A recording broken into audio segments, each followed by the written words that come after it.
Hello, and welcome to Glass with a Class. I'm June Anderson, and I'm glad you're here today to see another pretty piece of depression glass.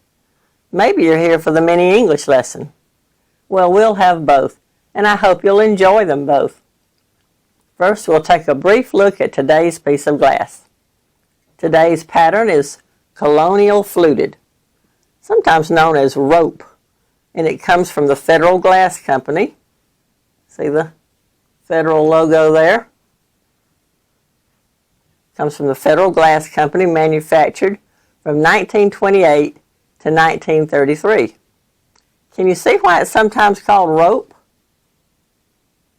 Not sure you can, because sometimes the details in glass are so tiny, but there's a line of what looks like rope just inside the rim. See that? You can't feel it on the outside, but you can on the inside. This is the only piece I have, the green sugar bowl.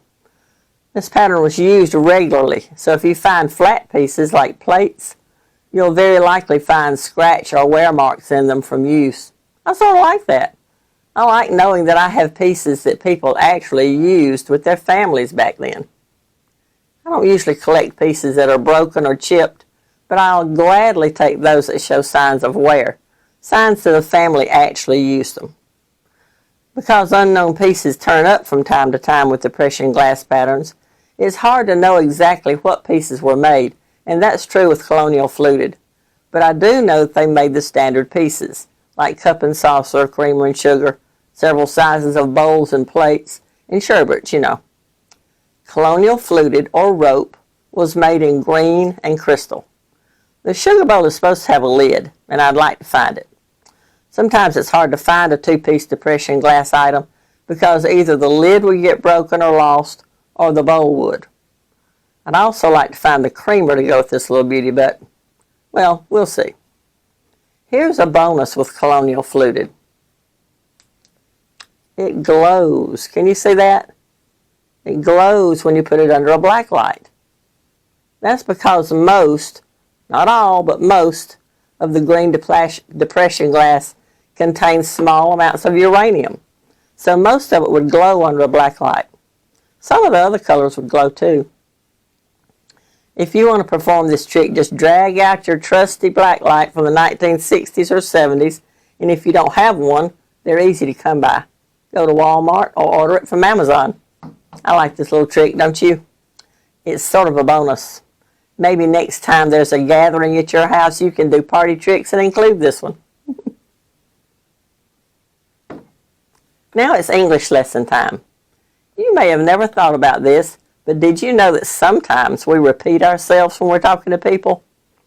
Have you ever had a conversation with someone and they refer to the SAT test or the UPC code? You can probably think of others, but what happens here is that we say an unnecessary word. SAT stands for Scholastic Aptitude Test or Scholastic Assessment Test. So when you say SAT test, you're actually saying Scholastic Aptitude Test. You can say that someone took the Scholastic Aptitude Test or Scholastic Assessment Test, or you can say they took the SAT. Or what about UPC? That stands for Universal Product Code. So when you say UPC code, you're saying Universal Product Code. In your conversation, you can say Universal Product Code or simply UPC. I found the word ropes in the Bible. Ropes. It's found in Judges chapter 6, verse 11. This is the scenario where Delilah is trying to get Samson to tell her where he gets his marvelous strength.